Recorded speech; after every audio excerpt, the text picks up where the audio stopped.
Hello and welcome दोस्तों, एक बार फिर से बहुत बहुत स्वागत है आप सभी का आपके अपने यूट्यूब चैनल डिफेंस पॉइंट पर। दोस्तों, आज के इस वीडियो में हम आप लोगों के लिए लेकर आए हैं इंडियन कोस्ट गार्ड नाविक एग्जाम की तैयारी के लिए एक छोटा सा प्रैक्टिस सेट। तो आइए शुरू करते हैं आज का हमारा ये वीडियो।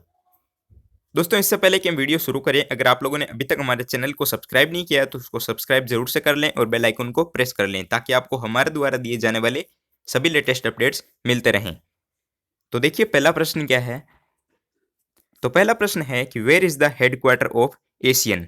ठीक है, और एशियन का पूरा नाम होता है Association of South East Asian Nations, और इसका मुख्यालय जो है वो इंडोनेशिया जकार्ता में स्थित है। ठीक है, और इसकी स्थापना जो है वो 8 अगस्त 1967 में की गई थी। 8 अगस्त 1967 में जो है इसकी इस्टेब्लिशमेंट हुई थी, और एशियन का हेडक्वार्टर जो है आपके जकार्ता इंडोनेशिया में है। आई होप आपको समझ आ गया होगा। तो आइए देखते हैं अगला प्रश्न। अगला प्रश्न है कि which of the following countries is not a member of nuclear supplier group. Nuclear supplier group को जो है वो एनएसजी के नाम से भी जाना जाता है। तो ईरान जो है वो न्यूक्लियर सप्लायर ग्रुप का हिस्सा नहीं है। तो इस क्वेश्चन का करेक्ट आंसर होगा ऑप्शन नंबर डी, ईरान। देखिए, अगला प्रश्न क्या है कि the purest form of iron is. ठीक है, तो आयरन की जो प्योरेस्ट फॉर्म होती है उसको वर्स्ट आयरन कहा जाता है। तो इसका करेक्ट आंसर होगा ऑप्शन नंबर ए, वर्स्ट आयरन। अगला प्रश्न है कि which of the following is a non metal that remains liquid at room temperature. ठीक है, तो इसका करेक्ट आंसर जो होगा वो आपके होगा option number C, bromine. Bromine जो है वो रूम टेम्परेचर पर लिक्विड होता है। ठीक है, ये नॉन मेटल है। ठीक है, तो इसका करेक्ट आंसर होगा ऑप्शन नंबर सी। अगला क्वेश्चन है कि which one of the following is not a mixture. यानी कि इन चारों ऑप्शन में से आपको बताना है कि कौन सा जो है वो मिश्रण नहीं है। ठीक है, तो इसका करेक्ट आंसर होगा ऑप्शन नंबर बी, मर्क्यूरी। क्योंकि मर्क्यूरी में जो है वो किसी भी प्रकार का मिश्रण नहीं होता है, जबकि हवा, दूध और सीमेंट में जो है वो मिश्रण होते हैं। ठीक है, तो इसका करेक्ट आंसर होगा ऑप्शन नंबर बी, मर्क्यूरी। देखिए, अगला प्रश्न है कि who known as little corporal. यानी कि लिटिल कॉर्पोरल के नाम से किसे जाना जाता है। तो नेपोलियन बोनापार्ट जो है उनको लिटिल कॉर्पोरल के नाम से भी जाना जाता है। तो इसका करेक्ट आंसर होगा option number B, Napoleon Bonaparte, जिनको लिटिल कॉर्पोरल के नाम से भी जाना जाता है। आइए देखते हैं अगला प्रश्न। तो अगला प्रश्न है कि when is the world day against child labour celebrated. ठीक है, तो चाइल्ड लेबर सेलिब्रेटेड जो कब मनाया जाता है वर्ल्ड का, तो वो जो है आपके 12 जून 2013 को सेलिब्रेट किया गया था वर्ल्ड चाइल्ड लेबर के। ठीक है, तो इसका करेक्ट आंसर होगा ऑप्शन नंबर ए, 12 जून 2013। अगला प्रश्न है कि national civil services day is celebrated on. ठीक है, यानी कि राष्ट्रीय सिविल सर्विसेज दिवस कब मनाया जाता है। तो इसका करेक्ट आंसर होगा ऑप्शन नंबर बी, 23 अप्रैल। ठीक है, सॉरी 21 अप्रैल को जो है वो आपके नेशनल सिविल सर्विसेज डे मनाया जाता है। तो इसका करेक्ट आंसर होगा ऑप्शन नंबर ए, 21 अप्रैल। अगला प्रश्न है कि national income estimates in India are prepared bye.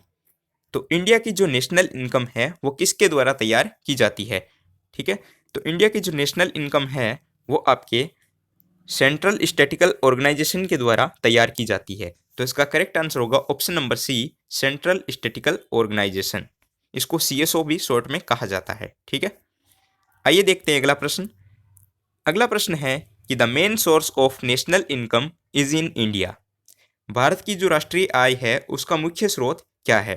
ठीक है, तो भारत की जो राष्ट्रीय आय है उसका मुख्य स्रोत सर्विस सेक्टर या फिर सेवा क्षेत्र है। तो इसका करेक्ट आंसर होगा ऑप्शन नंबर ए, सर्विस सेक्टर। अगला प्रश्न देखिए कि द इम्प्लीमेशन ऑफ जवाहर रोजगार योजना रेस्ट्स विथ। ठीक है, तो जो जवाहर योजना में इम्प्लीमेशन हुए थे वो ग्राम पंचायत के अधीन हुए। ठीक है, तो इसका करेक्ट आंसर होगा option number A, gram panchayat. अगला क्वेश्चन है कि Ezra cup is associated with which sport. यानी कि इजारा कप जो है वो किस खेल से संबंधित है। ठीक है, तो इसका करेक्ट आंसर होगा ऑप्शन नंबर बी, पोलो।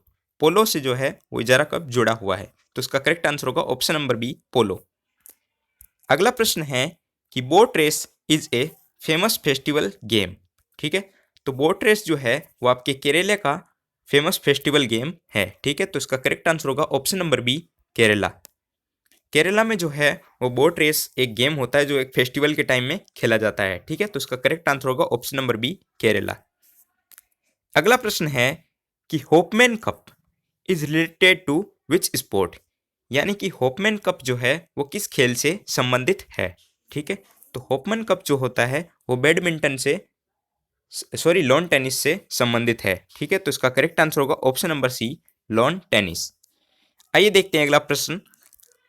अगला प्रश्न है आपके मैथ्स का क्वेश्चन। देखिए, परसेंटेज का क्वेश्चन बना हुआ है और काफी बार ऐसा क्वेश्चन आपके एग्जाम में भी पूछा जा चुका है।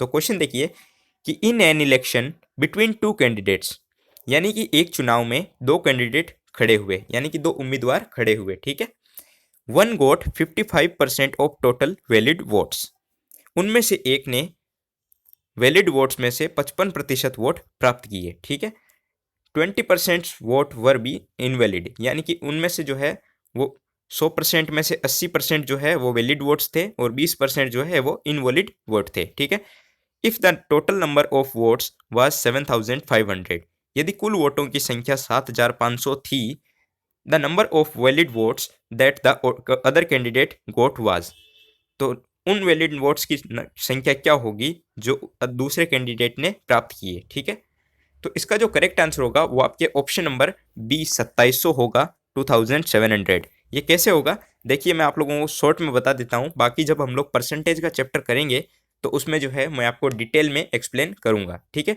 तो इसमें क्या बोला है हम लोगों को कि 20% जो वोट है वो इनवैलिड है। ठीक है, तो 80% जो वोट होंगे वो आपके वैलिड वोट हो जाएंगे। तो हमें इन पे सारा खेल खेलना होगा। ठीक है, क्योंकि 20% तो इनवैलिड हो गए हैं। अब बोल दिया कि 7500 जो है वो टोटल नंबर ऑफ वोट है यहाँ पे।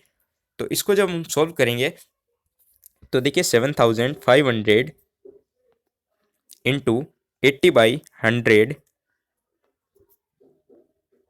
ठीक है, और इंटू कर देंगे हम लोग ये अपने 55% से एक को हुए, तो दूसरा जो होगा वो 100 में से 45 होगा, तो 45/100। ठीक है, जब इसको हम सॉल्व करेंगे तो अपना आंसर आएगा 2700।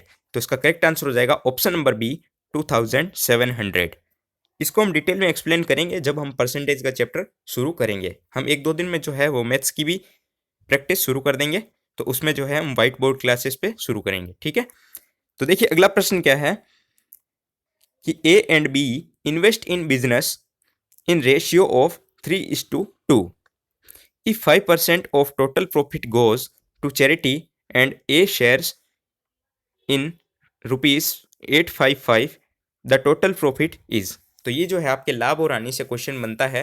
तो इसका जो है वो देखिए आपके करेक्ट आंसर हो जाएगा 1500। ठीक है, ऑप्शन नंबर सी जो है इसका करेक्ट आंसर होगा। वो देखिए कैसे होगा कि हम लोग मान लेते हैं कि टोटल प्रॉफिट जो है वो 100 रुपये है। ठीक है, इसमें हम मान लेते हैं इस केस में कि टोटल प्रॉफिट 100 रुपये है। ठीक है, और चैरिटी में पे करता है ए। ठीक है, तो उसको अगर चैरिटी में पे करता है कितना, 5%। ठीक है, तो टोटल कितना हो गया, 95% हो गया।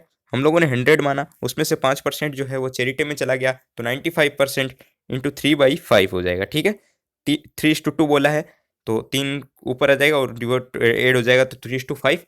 ठीक है, तो इसका आंसर जो आएगा वो 57 हो गया यहाँ पे।